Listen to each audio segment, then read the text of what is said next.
my 17th year. It's been very great, very good job, man, supporting these kids and showing them which way to go with their education and opening up doors for opportunities for them.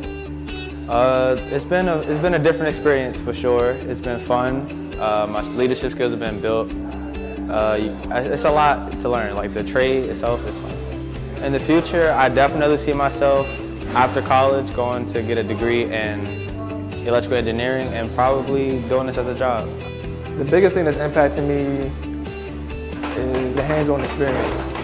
Being able to come out here and actually do the work to see what the job would be like in the future has impacted me greatly because it shows me like if I actually can see myself doing this in the future. It's the best feeling you can ever have, man, knowing that you had a part to play with their education and direction as far as the future is concerned, especially when they come back and thank you for it.